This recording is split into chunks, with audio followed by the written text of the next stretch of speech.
3:16. You know it. And we're going to kind of look at it in three different parts this evening as we consider God's great love for us. Throughout mythology as well as filmology in Hollywood, love stories are always good stories. You know, even from the movie that bore that name, Love Story, to so many others, Hollywood and mythology and storytellers have tried to capture 2 or 3 different kinds of love stories. First of all, there's the forbidden love between 2 warring families, like Romeo and Juliet. There's that kind of story. There is a love triangle. King Arthur, Guinevere, and Lancelot is that kind of story. The story or the love story of love at first sight, when 2 people look at one another across the room and bam, they're in love for the rest of their lives. And then there's what I call a transforming love. And if you ever remember seeing the movie As Good as It Gets, Jack Nicholson was an obsessive, compulsive man. Remember, he wouldn't even use the silverware at a restaurant. He brought his own all the time so he could be sure. It's a great story. But he said of his girlfriend as he embraced her toward the end of the movie, "You make me want to be a better man." That's a transforming kind of love. And then there's finally a triumphant kind of love. A love that wins out over all obstacles that it may face. And it's that kind of triumphant love that we're going to look at this evening. God's love for us is that kind of love that overcame unbelief, that overcame years, that overcame false prophecy, that overcame discouragement and dissatisfaction, and brought the Israelites to the place where he would be born that night. It's an amazing story. For God so loved the world that he gave his only begotten Son, that whosoever would believe in him would never perish, but have everlasting life. It's an amazing statement because think about all of the stuff that God did and does. He created, he rules, he destroys, he builds up, he is omnipotent, he is omniscient, he is omnipresent, he maintains, he speaks. All of those things that God does when the verse starts, don't overlook the simplicity and the power of that statement, for God so loved the world. Every one of us, that he sent his Son. He did not overlook us. In all the stuff that he does, he loves us to send his Son. You know, it's easy to love a baby. I joke with Jacob and Sarah all the time. When they get to church early, they always hand Elijah to me. I like that. And it's always delightful to love on a child, isn't it? It's always delightful to love a very handsome man or a beautiful woman. It's easy to love a person who is kind to you, because there's something about their personality, their characteristics that draws you to them. But I want you to consider that word love in John 3:16. There are several words that are translated in our English Bible as love, but that is the word agape. It's that kind of God love that he has for us. Now here's what that essentially means. When you see a person that is lovely or handsome or kind or a baby or just wonderful in every aspect, it's their characteristic that draws you to them. But that's not the kind of love that God demonstrates for us. Instead, it is a love that is generated inside of him. Not because of how we look or how we feel or if we're kind or not. It's the kind of love that is really revealed in Romans 5:8. While we were yet sinners, Christ died for us. He loved us so much that he went to the cross for us. You see, it is not because of something we've done or a characteristic of our life, but instead it is a love that is generated inside of him. Now I want to say three things real quick about this love, okay? And pay no attention if the horses try to eat your seat, okay? John told me to warn you about that, so I've neglected to do so until now. First of all, it is an inclusive love. Inclusive. For God so loved the world. All of us. Nobody's left out. Nobody's overlooked. You see, when the wise men hit Jerusalem, they went to the temple and asked Herod, where is Jesus going to be born? The king of the Jews. They brought in the teachers of the law. Another part of that group that was on the inside of things.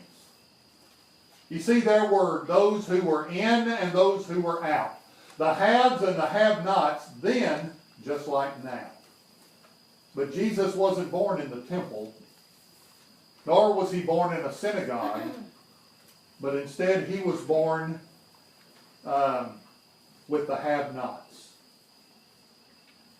He understands what each and every one of us feel at every time. And I want you to consider these words of Simon Peter over in Acts 10:34. He said, I now realize how true it is that God does not show favoritism, but accepts from every nation who fear him and do what is right. There's no ins and no outs. Everybody's in with him. You'll remember the Archbishop from South Africa, Desmond Tutu. Tutu said, you know, one of the greatest things I love about God is his remarkably low bar. Now think about that for just a minute.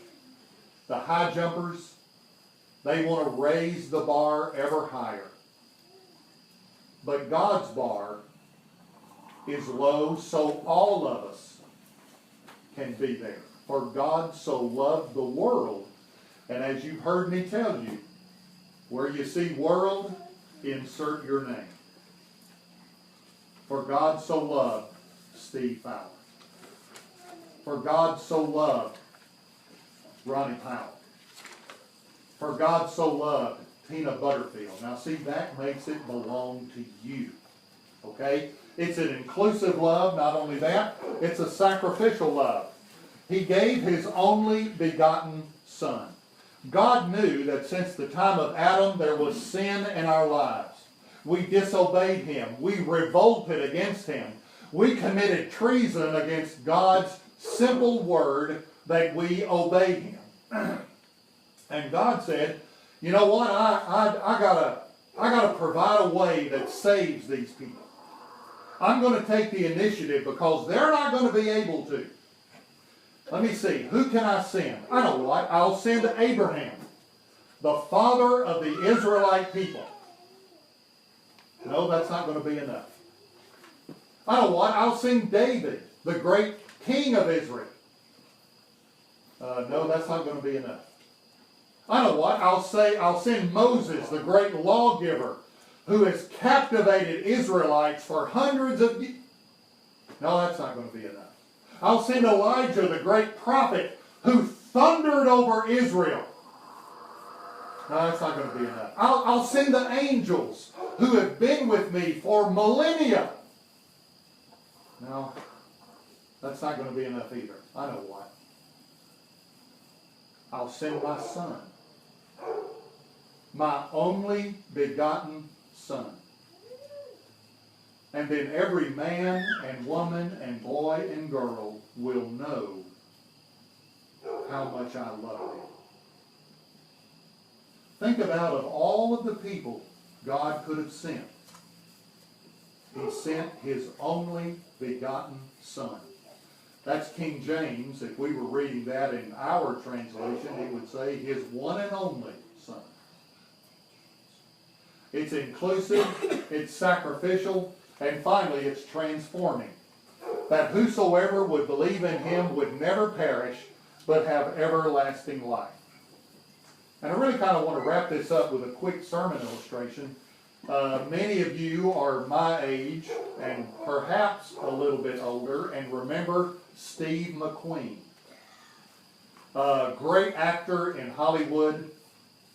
He was the star of The Magnificent Seven, not the one with Denzel, but the one in 1960.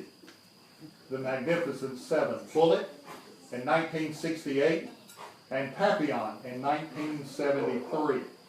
And he lived that typical Hollywood wild life. The characters that he played in the movies were the ones that he lived out every day. He loved fast cars, he loved fast women, and they loved him back.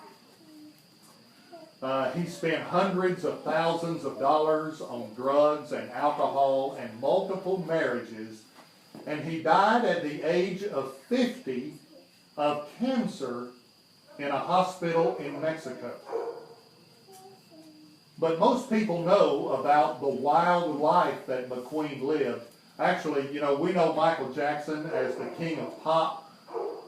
Steve McQueen was the king of cool. The king of cool, most people don't know,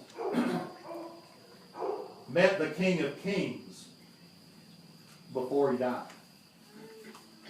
Largely because of his last wife, Barbara Minty, and Sammy Mason, who was his flying instructor. He made that decision to ask Jesus Christ to come in his life, to transform his life. And that morning when the nurse came in to make her rounds, and she discovered that McQueen had stepped over to the other side, she noticed on his chest was a Bible that was opened up to John 3:16. A life that was transformed. A very well-known life that was transformed because of Jesus Christ. And my prayer is tonight that as we gather for this time of communion and candle lighting and singing and eating, that we'll be able to go home safely tonight and awake tomorrow morning to gifts and trees and children and more food and a great time because of this great love.